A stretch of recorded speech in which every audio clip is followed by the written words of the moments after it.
Pause for a second and then say hello to everyone.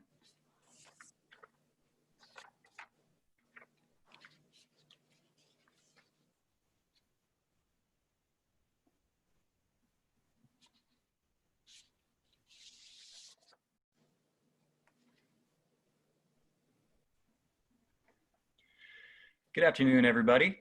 For those of you who are here a couple minutes early, you are in the right place for our Red Kettle campaign workshop. We'll get started at 2 o'clock on the dot. So in about 2 minutes, we'll officially get started. So thank you for being on a little bit early. Make yourselves comfortable and we'll get started soon. Thank you.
All right, good afternoon, everyone. It is 2 o'clock, so we're going to get started. Thank you all so much for coming to our 4th workshop in our Red Kettle campaign series. Today, we are going to be focusing on the very important subject of volunteers and Red Kettle supplies. We have a couple of fantastic co-presenters as well as some great panelists who are here to answer your questions. Before we get into the details of the workshop today, though, I would like to introduce my colleague, Reverend Bonnie Camarda, who serves as the Director of Partnerships for Eastern Pennsylvania and Delaware. Reverend Bonnie would like to open our gathering in prayer as well as share a welcome message for all of those in attendance today. Reverend Bonnie? Good afternoon. As Steve mentioned, I'm Reverend Bonnie Camarda, and I'm going to greet you on behalf of Stan Retief, a Director of Advancement for Eastern Pennsylvania and Delaware, who couldn't be here this afternoon. He's having his most deserved vacation at this time. I'm pleasant to join you and others to this seminar. This is our final after 4 workshops where we have discussed the different themes like advisory board, corporate. Today we're doing volunteers. And we are delighted to be able to come together with the New England division and being able to deliver these seminars. Thank you, New England, for being here with us, partnering with us, and be together as one as we're trying to do the work of the Army in all our communities and help the least of this. Let's open in prayer.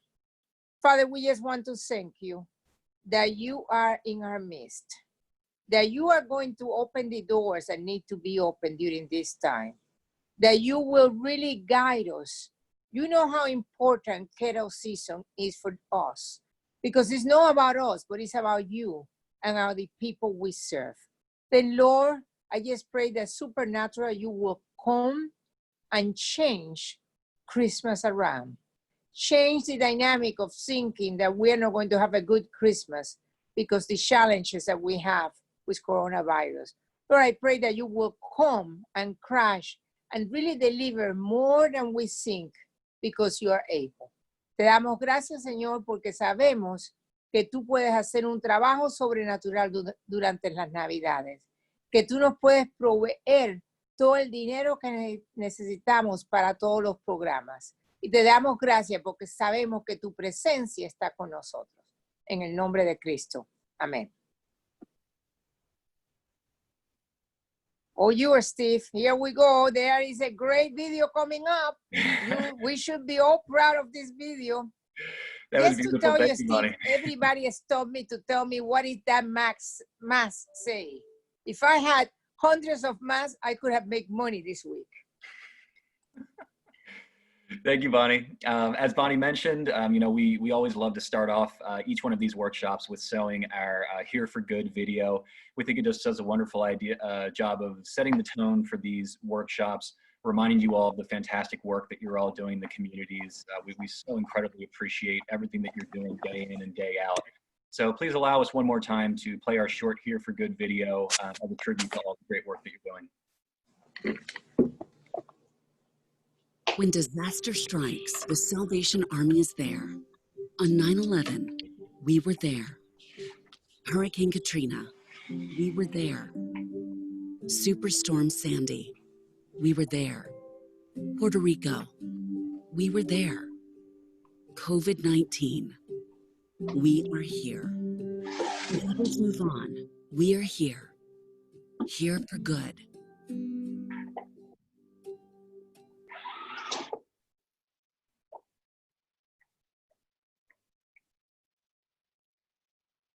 Is the video coming? So in this next slide, you'll see those wonderful individuals who have volunteered their time to serve as question and answer panelists.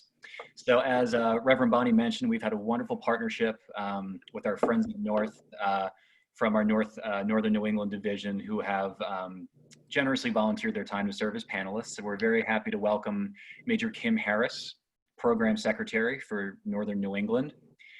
Next, serving as co-presenter and panelist today, we have Major Edgar George, General Secretary, Major Edgar George Jr., excuse me, General Secretary for Eastern Pennsylvania and Delaware, as well as another co-presenter and panelist, Michelle Soria, Digital Communications and Community Engagement Coordinator, Greater Philadelphia. So after our presentation is over, these two folks will be here to answer any and all of the questions that you may have. On this slide, just a reminder about how our question and answer works. If you go to the bottom of your Zoom screen, you'll see a Q&A box at the bottom of your screen. If you click on that, that will allow you to submit a question. And at any point during the program today, even starting right now, you can submit a question and the panelists will be able to see it. What you can do is throughout the presentation or during the Q&A panel, if you see a question that you also agree with or that you think is a good question, you can do what's called upvoting, which is clicking a little thumbs up symbol right next to the question. And that will allow us to know which questions are sort of, you know, the most popular and the hottest topic right now so that we can make sure to address those questions as quickly as possible. Now the panelists will then be able to answer the questions directly during the Q&A section. You can also address a question specifically to a certain panelist if you would like, or just submit a general question, either way. Any questions that we do not have time to answer during the actual program today, we will collect all of those unanswered questions and we will provide written responses to those questions in a follow-up email later on this week. And in that follow-up email, you will also be receiving a full recording of this workshop so that you can either review the material yourself or send it on to any of your colleagues who may have missed it.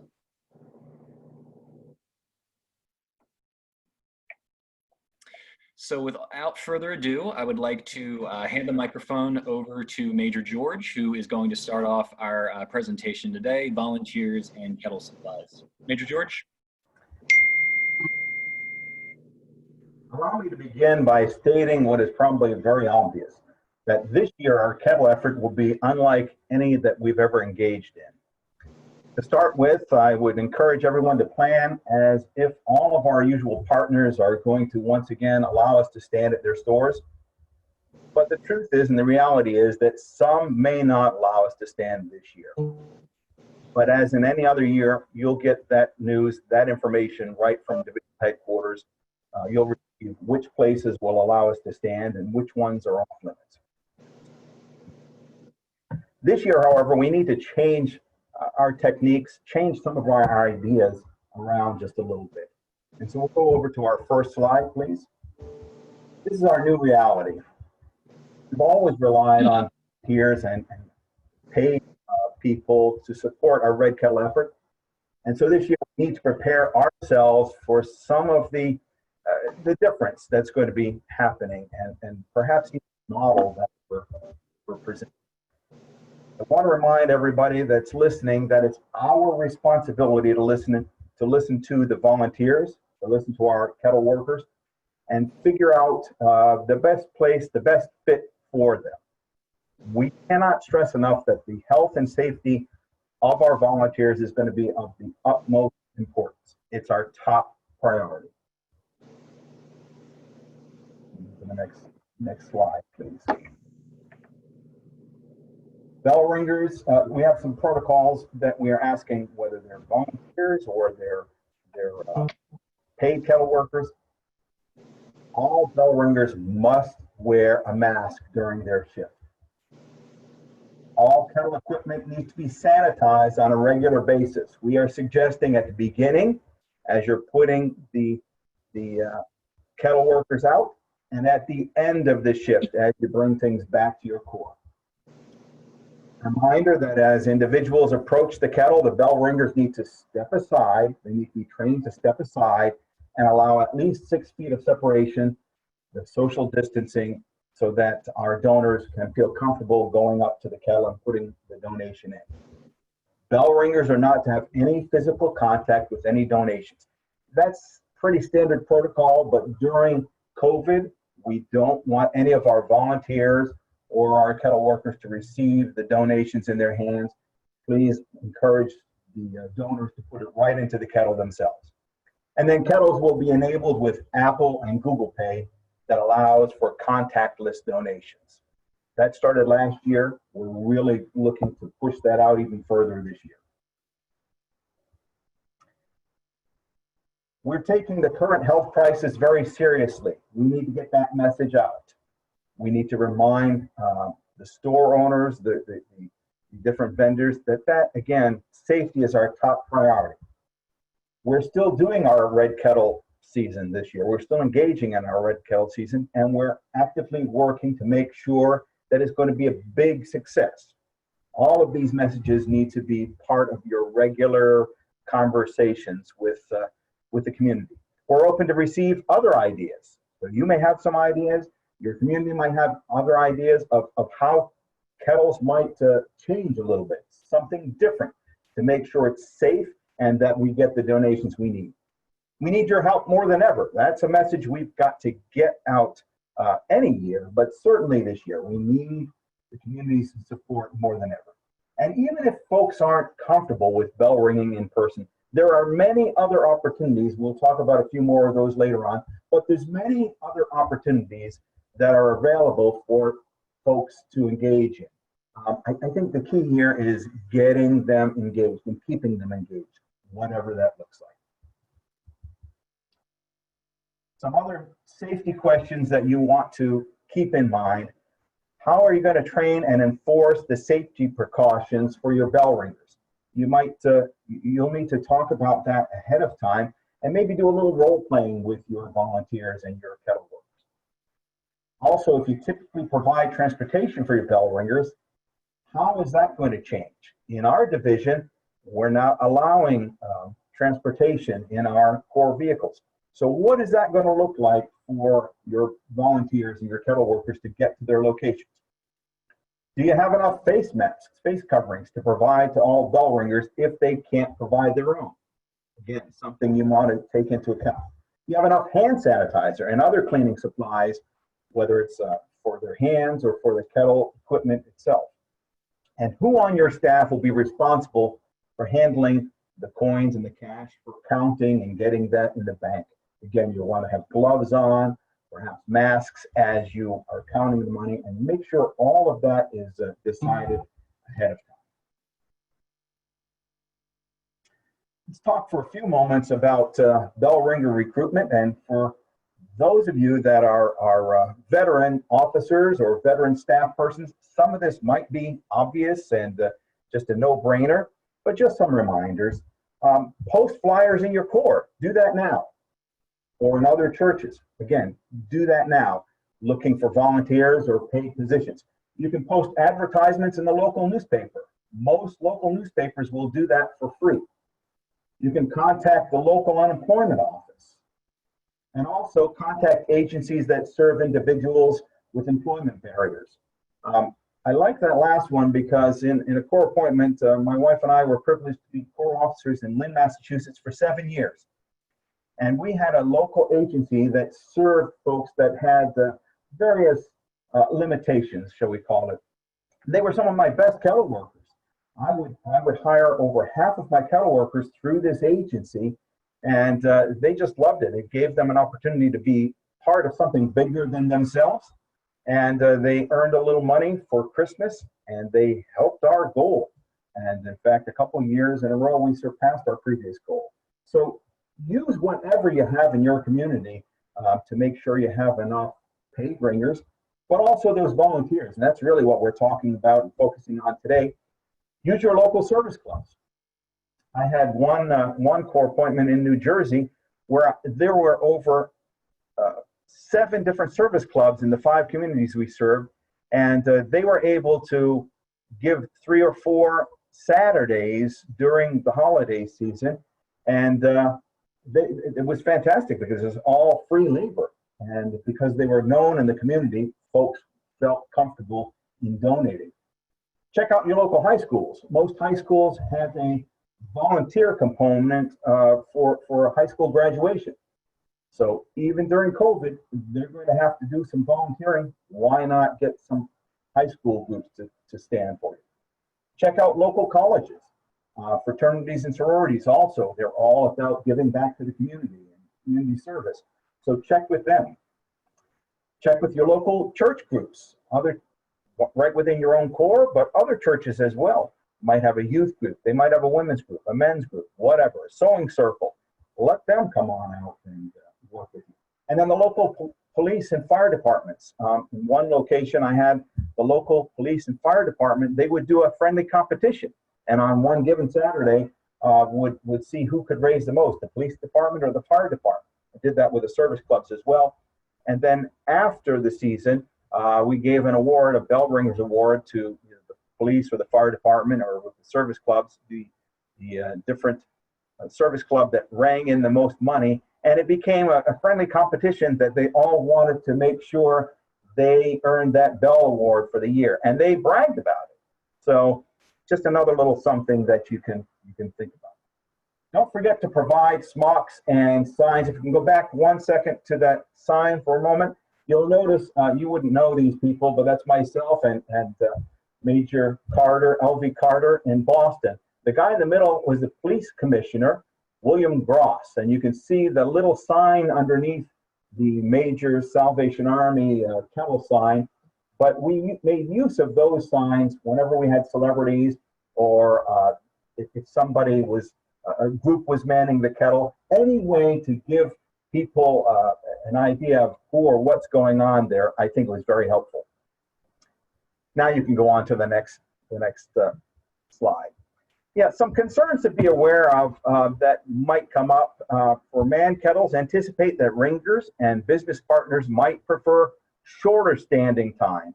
They might prefer fewer dates. And all I would say is let's do our best to accommodate them. Offer to adhere to any additional safety protocols that the bell ringers or the business partners may require.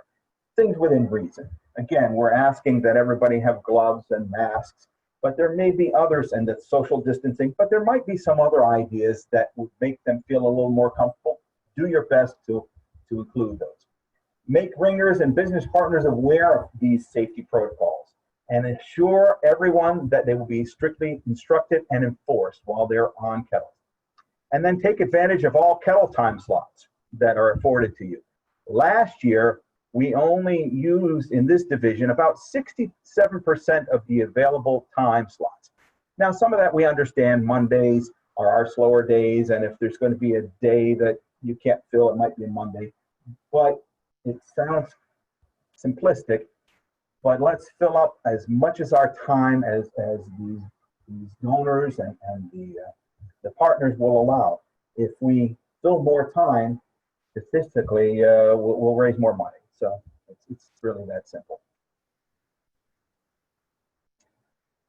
Bell ringer attire and safety equipment. I can't stress this enough, and you'll see me and my teenage son there, well, he was a teenager then, standing full uniform. If you're an officer, there's no better outfit for you to wear, not a Santa hat or costume or a Christmas tree costume, but full Salvation Army uniform. People know and trust that uniform, so let's put it out there.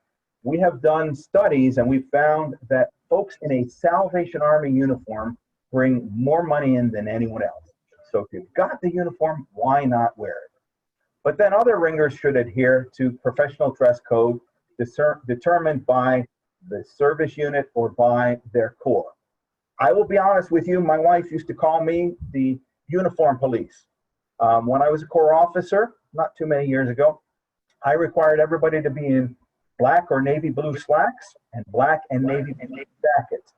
No jeans and no leopard print like that. And no leopard print. Folks would be in navy blue and black.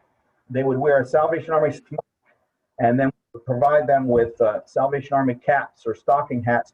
But everyone looked the same, and thus the word uniform. People knew who they were trusted, and we actually saw our donations increase because everybody was dressed the same. And then ringers should be provided with PPE if they cannot provide their own. So it's an expense the Corps is going to have to look at this year, but be prepared to provide those PPE.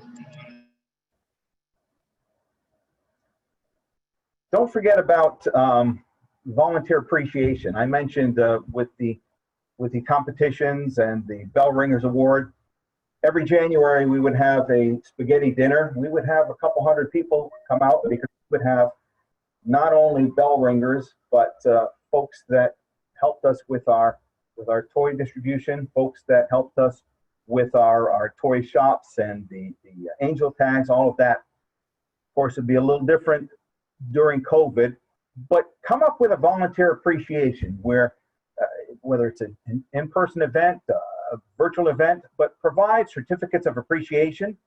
If you're doing anything with trophies, that's a great time to provide the trophies and award those to the department that did the best, brought in the most ringing, most money.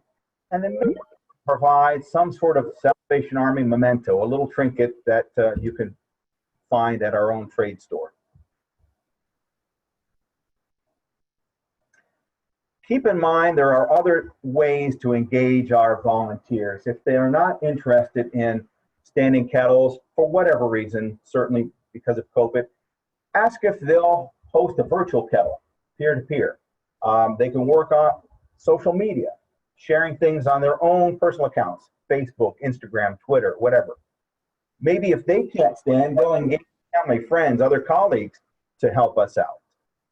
And also research prospective kettle partners. They can help you with that. They can help with a kettle kickoff. Every Corps should be doing some sort of kettle kickoff. They can do other background work like stuffing envelopes, or maybe even committing to bell ringing next year. Maybe they'll make an outright donation, or maybe they'll recruit other volunteers. I think that's the important thing to note here is that we keep them engaged. If they won't stand a kettle, what else will they do? This season, I think it's important to try some of these other suggestions and try whatever they're comfortable with. We must understand their decisions if they don't want to stand for us, but encourage them to stand some other way. So this year, perhaps more than ever before, our online presence and our online giving will be of utmost importance. So to help us with that, I'm going to hand things over to Michelle Soria. She's our Digital Communications and Community Engagement Coordinator for the Greater Philadelphia area. So take it away, Michelle. Thank you, Major George, for taking us through what in-person kettle might look like this year. As it was mentioned, we want to find alternative ways and maybe digitally to have our volunteers be involved and encourage them to really be participant this year. Now, with the new reality that we're living in of the COVID-19 pandemic, a lot of other nonprofits are aiming for virtual volunteers. But what does that really look like? We want individuals using their computers, their internet, and even their smartphones to help us with our goal. And what is our goal? To fundraise for this Kettle campaign. I want to share with you that Eastern Pennsylvania and Delaware Division is moving forward with using Classy as the platform for our online donations. This platform will give us the opportunity and you to have your volunteers become fundraisers with a simple click of a button. This approach is what's called peer-to-peer fundraising. Your campaign is the starting point, and you will need to reach out to your volunteers and explain to them that they can volunteer on our behalf, and they will need to reach into their networks. With the simple click of a button on our campaign page, they will be able to even share our campaign, and they will also be having the opportunity to put it on their social media. There will be a generated message that they won't even have to create. DHQ will be providing instructions of how to use Classy and also a script of how to approach your volunteers and what to say for them to become fundraisers. Next slide, please.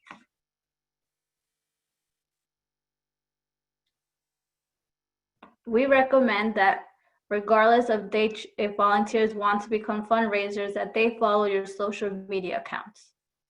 That's the simplest way to have them be involved with us. Now, if they go the extra mile of liking, commenting, and sharing our content, you never know who will see that information and have the urge to volunteer or to donate. Please remember that there is a list of social media posts that will be provided by DHQ for this campaign. We will also be providing instructions of how to schedule a post on Facebook in our Dropbox. Next slide. While we are very aware that Christmas is a very hectic time and officers may feel overwhelmed with the idea of social media, as we mentioned, this may be our biggest use this year. But while you might not have the time, why not have a volunteer or a youth leader or a soldier from your corps handle your social media accounts? With the pre-written messages that we'll be providing, it'll be a simple copy and paste system that you won't have to oversee someone and take too much time on this. Now, let's say you don't have that person you really trust in your corps. Well, just like jobs posts, people are looking for volunteer opportunities. You can promote this position for an online virtual social media person through your social media account. DHQ will be providing a description for you to use to find that volunteer for you this season. Next slide. As many of you are aware, we want to be a united force during this campaign. So we're going ahead and using National's theme, Rescue Christmas, which in Spanish is Rescatar la Navidad. Here's National video.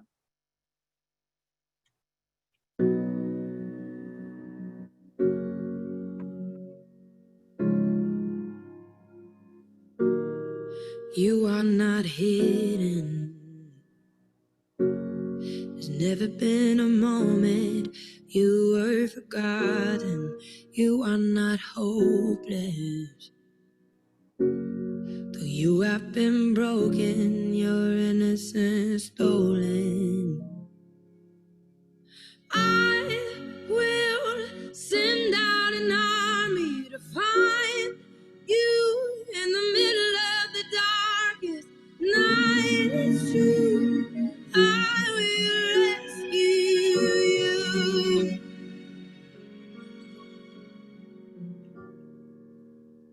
Oh, I will rescue you. What a powerful video. National outdid themselves this year. And while this video, we must promote it, we want to wait until we get the green light to release it to the public. We are hoping to hear back and by mid-September for the big release. This material can be found in the Red Shield Toolkit, along with a lot of other material. Next slide.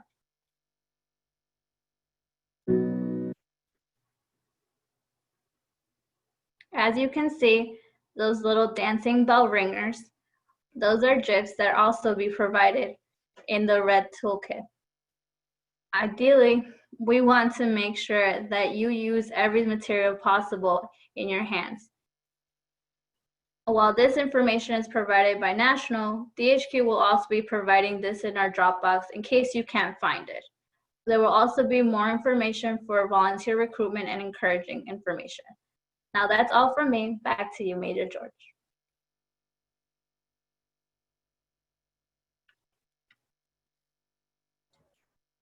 Just to reiterate some of the things we spoke about already, safety, utmost importance. We have an obligation to keep our state employees, our volunteers, our partners, our staff, all safe. We need to let everyone know that we'll have safety protocols in place and then follow through and do it. Preparation, well, we need to take inventory on our safety supplies even now and begin to place orders. And familiarize yourself with the physical and technological tools that you'll be giving your volunteers. Creativity. Let's work with our volunteers and come up with some new ideas. Don't know what those are yet. We've given you a few. And use this time as an opportunity to highlight their skills and their talents, using them to promote the good work the Salvation Army is doing. Great, Major George and Michelle, that was fantastic. Thank you so much for your presentation. As we always try to do, we are accumulating all of these resources that our presenters mentioned so that you all have them right at your fingertips for when we are ready to start this entire campaign. As many of you saw in our email last week, we have officially opened Dropbox, which is now available for you all to access a lot of these materials. A lot of the materials that we've mentioned in previous workshops are now up and running in Dropbox, and you can access them now. Some of the other materials that we're going to be putting in Dropbox momentarily that have to do with this specific topic will be our social media materials, which are in the process of being created right now. Some of the different tutorials that Michelle mentioned so that both you and your volunteers know exactly how to get some of these materials up on social media. The outline that Major George provided for you of bell ringer safety protocols, which as he mentioned is of utmost importance, that will be accessible on Dropbox as well as emailed to you later this week. And then as well as a couple of outreach materials, both a recruitment letter for volunteers explaining to them all the different options that they have available, as well as letters to potential Red Kettle partners outlining some of our safety protocols. Now again, what we give you, you can feel free to tailor and edit to your own specific corps or service units specifics, but we just want to make sure that you have all that general material available for you. And as always, if you get turned around, if you want to bounce some ideas with anybody, always feel free to reach out to DHQ staff. That's what we're here for. We do have that sort of generic email address there that you see, EPA info. If you email that, it will come directly to our staff. So anything that you have questions about technology assistance or any clarification that you need on some of these safety policies, again, don't hesitate to reach out. We're happy to help whenever we can. So if we go to the next slide, please, we're now going to transition into our Q&A panel. Again, we have Major Kim Harris, Major Edgar George, and Michelle Soria, who are here to answer some of your fantastic questions that have already been rolling in. So we're going to jump right into the panel. And again, as you hear some of these responses from our panelists, feel free to continue these questions coming, either in response to some of the answers or any brand new questions that haven't been answered yet. This is the appropriate time for that now. So I'm going to start off by asking Major Harris, again from our Northern New England division. Major, we just heard from Major George about some of the different policies and safety regulations that have been created for our division. And we wanted to hear a little bit from you about, in Maine, in your area, do you have similar types of safety protocols? Are there any sort of differences that you see between your territory and ours? Not many differences. We're just much lower. We've been less impacted here. So we are venturing transportation, but I don't think we're going to be venturing transportation for kettles because of the nature of it. I think in That's probably the only difference in that area. Trying to be open to the possibility, and this is where we have to have some grace and understanding of the volunteers we're working with, and sometimes case by case. If a volunteer we know that's been coming to the Corps forever and we know where they stand and they've been safe, where do we make that call and transport safely? Now, when we're transporting, it's 4 people in a 12-passenger van. So understand what we're projecting out right now. But this hasn't been discussed for kettles at this point because of the unpredictability right now still. But everything else is the same. We're wearing masks. We're doing PPEs everywhere. We're sanitizing everything. It's the same. Understandable, absolutely. And you know, Major Harris, if you can stay on the line, as well as Major George, I'd love to bring you in. We mentioned already transportation, and looking at our Q&A box, you know, the top 2 questions both had to do with transportation. So obviously this is a very important topic for everybody. Major George, like you mentioned, you know, a lot of volunteers have historically, you know, relied on us to provide transportation. So again, there may not be a perfect solution right now, but for both of you, you know, could you speak a little bit about, you know, those challenges as well as any potential ways that we can make it a little bit easier on our volunteers when it comes to transportation? Wish I had an easy answer for you. Historically, our folks come to us, and whether they're paid personnel or volunteers, they come to the Corps. We load up as many as we can get in with the equipment, and we take them to the location. Cannot do that. In our division, we're saying you can't put anyone. Now, if it changes, we'll let you know that. And if it changes, it will be something kind of like what Major Harris mentioned, only 3 or 4 to a van. But don't go and quote me on that. Right now, our policy is no one can be brought out in our vans. So that's a big challenge. How do we get our people there?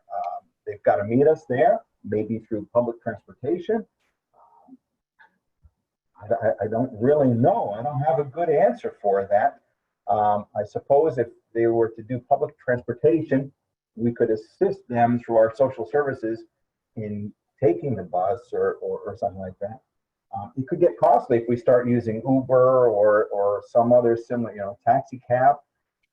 I'm willing to listen to whatever ideas that you might have and come up with some other possibilities. But it's going to be a serious issue for this kettle season. Major Kim, I don't know if you have anything else. Yeah, I've been saying this a lot to officers in the division. Ask people if they're willing to get to the Corps. How can they get to the Corps? Sometimes our immediate reaction is people can't, because that's what we think.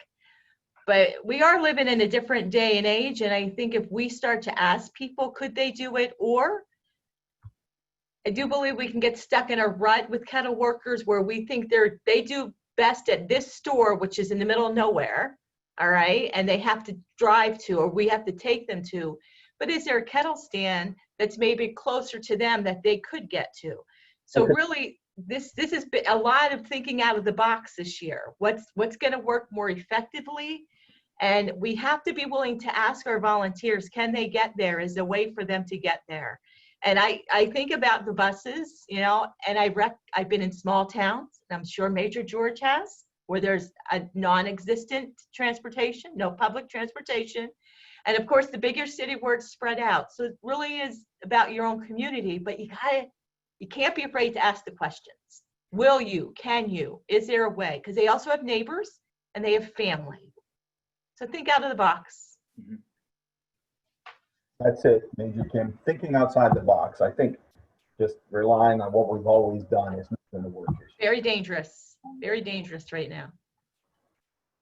And Major, as a follow-up to those comments about the volunteers, I know you had some very strong thoughts and very eloquent thoughts early this week about making sure that communication really is of utmost importance to the volunteers, making sure that they understand our policies, and also that your own staff is aware of the right answers to give to folks. Could you maybe give the audience a little bit of your thoughts on that?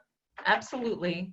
So I'll say it and I'll say it again. Communicate, 3 times, communicate. Communicate with your staff or whoever's at your Corps, make sure you're meeting and you're all on the same page. Even now, we should be laying the foundation for kettles. So what are the plans? What do we need volunteers for? And Major George really touched a lot of those options for Christmas, not just kettles, but there's a big picture of Christmas where we need volunteers. But that means we need to have, you should have a list. I encourage you to put a list together of every volunteer opportunity for Christmas, all right? And share it with your staff. Have it readily available. You can put down how many people you need for each and have a little tick sheet. Okay, we have enough for toy shop. Now we need this. We have enough for this. Another great thing I saw in a core where we had a huge kettle effort was they had just a dry erase board calendar for November and December. I think it was the only time we really used it. And very detailed on which group was standing where, which kettles were going to be used. We knew which kettles worked better on certain days. So having that communication that everybody can see, even if they're not directly involved with kettles. If a question comes in, the answer's right there on the kettle where they're supposed to, on that calendar where they're supposed to be. So communicate with your staff, communicate with your volunteers. I encourage you to have guidelines written. Again, Major George has said that very clearly on guidelines.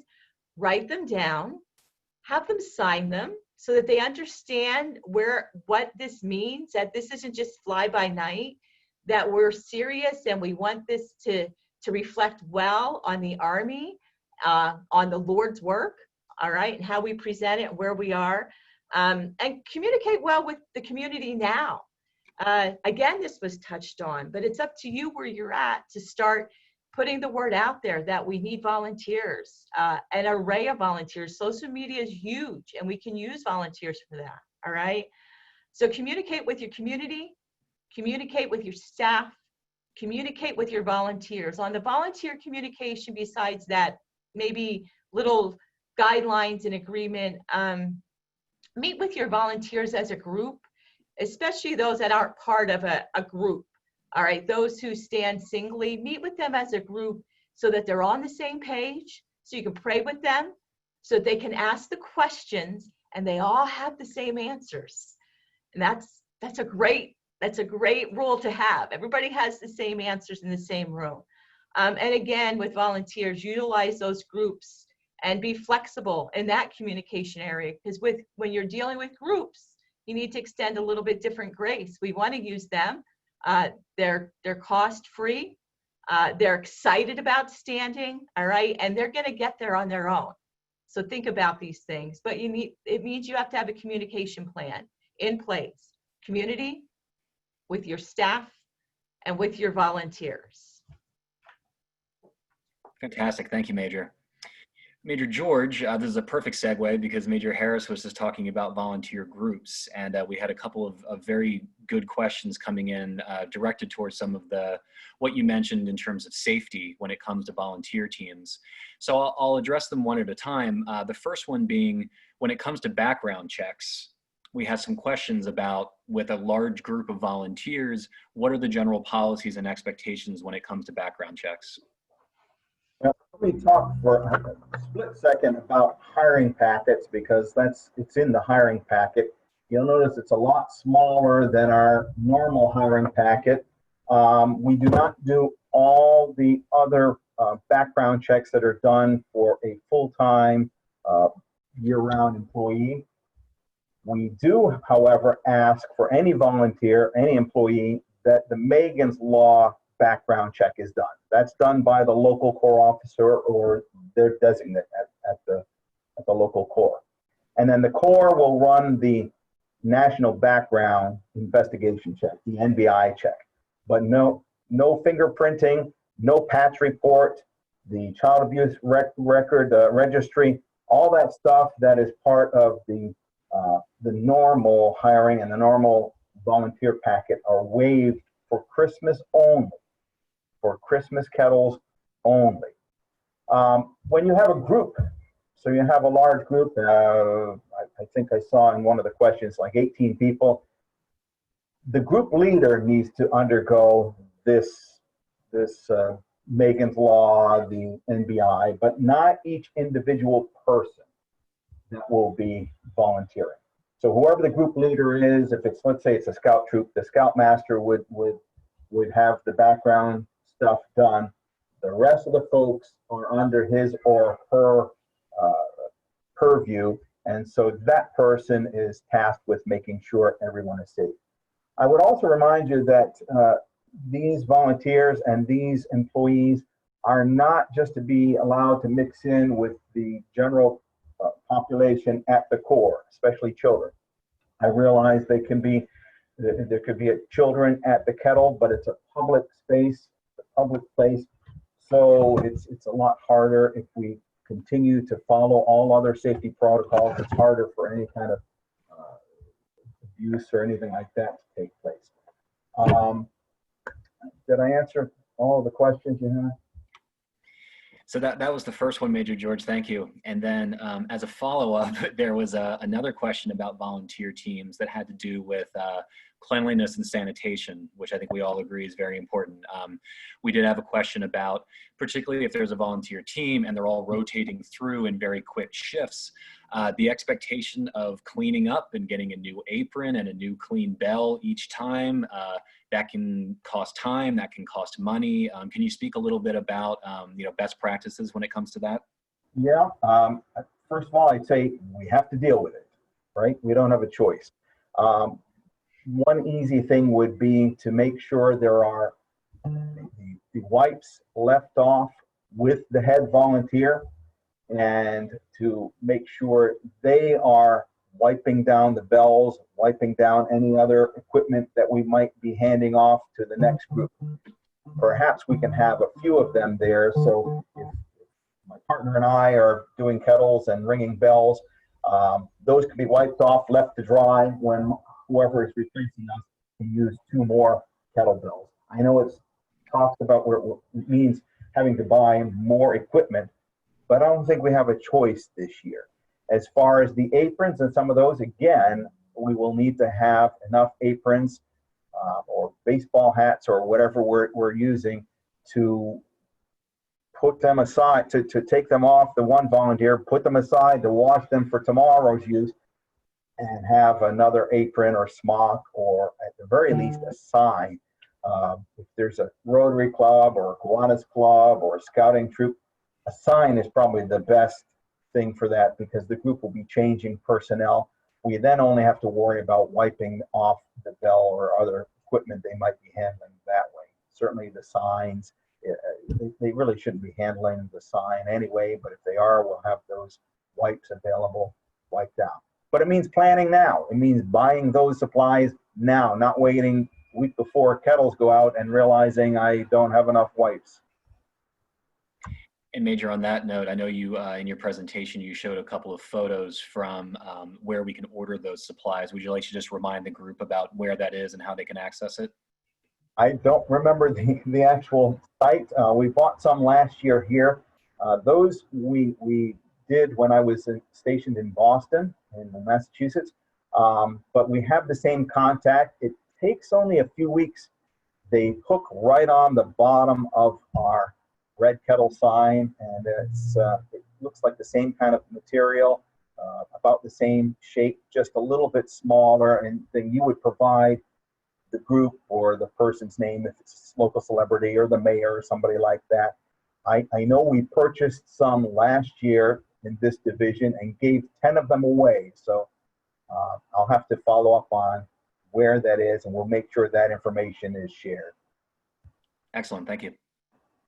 So Michelle, I'm gonna turn a couple of questions over on your end, more on the virtual and fundraising aspects. So some folks are asking about the platform that we're using. Some questions related to that. You did mention that we're using the Classy platform, which some folks are familiar with. Can you talk a little bit about what each of these fundraising pages are going to look like, and just some of the basic capabilities of them, so that people can get a little bit familiar with it? No problem. So for each corps, they will have their own individual campaign. This will include a landing page, a team page, an individual page, a thank you page, a donation page, and a thank you page. So in the first page, the landing page, they will have an opportunity to click on either donate directly or become a fundraiser. And this is the part where it goes to peer-to-peer. So from there, people can create their own page, join a team, or create a team. I will not be reporting for how much each core is or service extension is fundraising. I will be giving both the officers access to the back end to make those, pull those reports. However, if there is anyone additional from your staff that you feel that they should have the back end, please reach out to us. We'll make that decision on our end, but each core will have access to make edits and will have access to the report on the back end of Classy once I create it. The timeline that we're looking for at the moment is October 1st, but don't quote me just in case something happens. And so, Michelle, just to elaborate on that a little bit, because I know some people may be a little bit intimidated by, I don't know how the whole peer-to-peer thing works, creating teams. You can very easily just go on the page and make a simple donation, and that's it. So if that's all you're looking to do, that's going to be front and center. Here's your donation. However, when it does come to a little bit more complex, if people are willing to give that a try, that's when the peer-to-peer comes in. We did have one question about, ways that people can use the virtual kettles for, friendly competition between teams and individuals. Can you talk a little bit about how that peer-to-peer method can really help engage folks on the online world? Yes. So just like a competition, they'll be able to see how much is being fundraised per team. So if you want to compete with another team, you can easily, because the fundraising amount will show there as a progress bar. We encourage you to have people do this just to raise funds. Everything on those teams will end up going back to the original core where they created that page. So we're branching out from your core or service extension's original page for funds. And Michelle, another good question that we had, particularly for service units, but also I think this applies to everybody.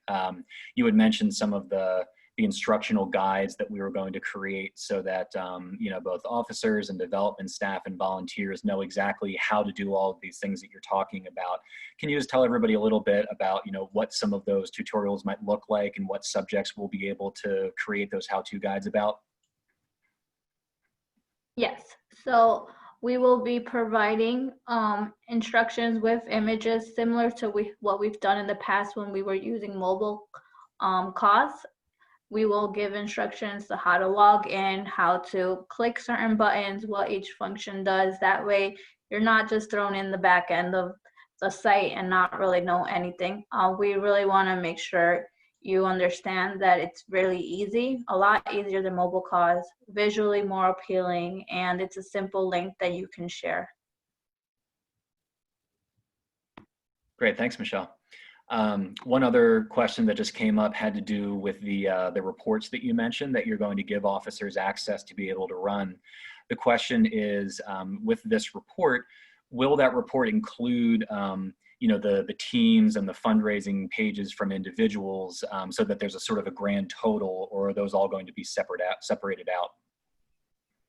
It is a grand total.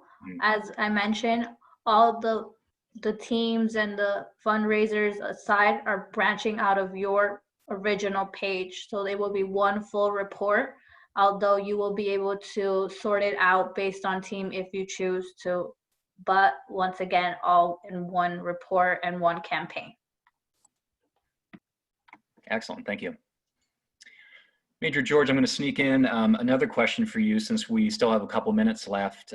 You were talking about some of the background checks for volunteers, and we did have a couple of folks upvote a question that had to do with are we indeed required to do those national background checks for volunteers?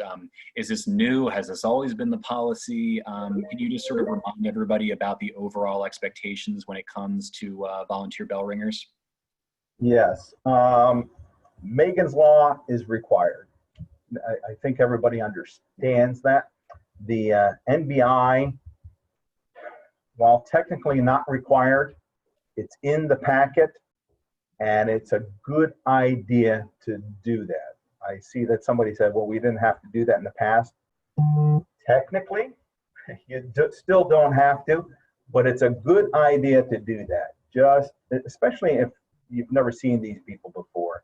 If they're repeat volunteers, repeat workers, it may not be as necessary, but it's, listen, I feel better safe than sorry. I want to know the folks that we're putting out can be trusted, that we're not going to have issues. Especially my office, I see all the lawsuits. So I'd rather have everybody be sure of who we're putting out. It is required for Megan's Law. Technically, it's not required for NBI, but a good idea. Thank you, Major. Michelle, I'm going to squeeze in one more question for you as well. A question that's gotten a few upvotes now has to do with donor zip code. So with this platform that we're using, Classy, with all of these donation campaigns, if a donor makes a donation through one of these electronic kettles, will the donation go directly to that kettle, or is it tied to the donor zip code? That's a really good question. So it's taking us up to September pretty much to have that answered for everyone. Yes, regardless of the zip code that the donor comes from, it will stay inside your campaign.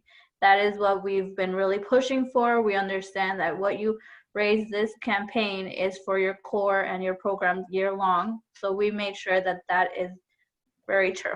We will make sure that stays in that campaign. And that's changed from last year. Mm-hmm.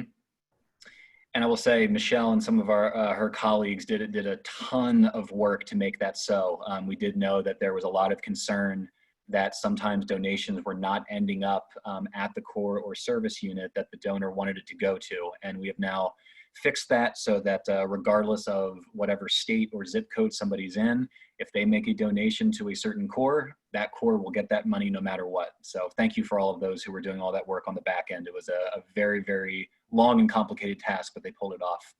It's a positive change. It's the right move. Absolutely. There is a final question that I think I'm going to save to make sure that we get a definite answer rather than give you false information. The question had to do with these kettle tags and signs that accept Apple and Google Pay. The question is, are they also then going to be linked up to someone's debit card or credit card? And the answer to that is I will do some digging and just make sure that we give you a full answer to that question over the next couple of days. Certainly, as Major George said, using credit cards and debit cards and online giving is going to be so important this year that we want to make sure everyone's very, very aware of what our capabilities are. So please hang tight on that question. So at this point, looking at the time, we are starting to wrap up. The question and answer I thought was fantastic today. All of you did a wonderful job of asking the questions, and our panelists, thank you so much for providing these great answers. Any of the questions that did not get answered, we will be sure to follow up later this week, as well as with a copy of this presentation, all of the links that you might need for it, and the link to Dropbox as well, so that you can have all of these resources available to you. One announcement that I was asked to make on behalf of Colonel Ashcraft is that you will all be receiving an email later this afternoon that has to do with our Rescue Christmas campaign from a national level. This email is going to show you a series of webinars that are going to be available for anybody to attend. Everything to do with different corporate partnerships that we have, different media and social media tools that you'll have at your disposal. I know Colonel Ashcraft said that he would love to have as much representation as possible. So when you get that email, please take a look at it. Please sign up for any of the webinars that you're able to attend, because again, this is a great opportunity to get a very clear understanding from a national level about how this campaign is going to look. So please be on the lookout for that in the next few minutes. So with that being said, Major Harris, we would love for you to close our gathering in prayer, please. Father God, we thank you for your provisions.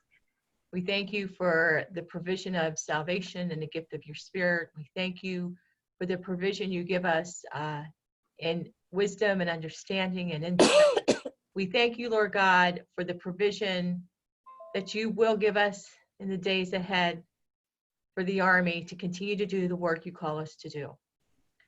I thank you, Lord God, for each one who has contributed so eloquently today from their own backgrounds and experience in education. I thank you, Lord God, for the guidance you continue to give us. I pray, Lord, that you would help us to be individuals that begin to think with great vision and out of the box and be creative, Lord God, and that you would continue to provide in every way. We give you praise and glory for what you have done and what you will continue to do. In Jesus' name, amen. Steve, before we go, can we sing happy birthday to Captain Tim? Captain Tim, I know you're on the line. Major George, would you help the choir here trying to sing happy birthday? I don't want it to be a solo, so I'm going to ask Michelle and Bonnie, our whole team, let's unmute and we'll sing happy birthday to Captain Tim Sheehan. That's great. Somebody give the key there. Sure. Happy birthday to to you. you. Happy Birthday birthday to you. you. Happy birthday, Captain dear Tim. Tim. Yeah. Happy Birthday birthday to to you. you. I can only hope that our recording ended before that song, but we'll see. Sorry. It Now didn't. immortalized. Thank you, Bonnie. And thank you all for attending. Bye-bye. Fantastic. We love having you all here, and have a wonderful rest of your week. Thank you, everyone. Be safe. Thank you. Thank you. Bye-bye.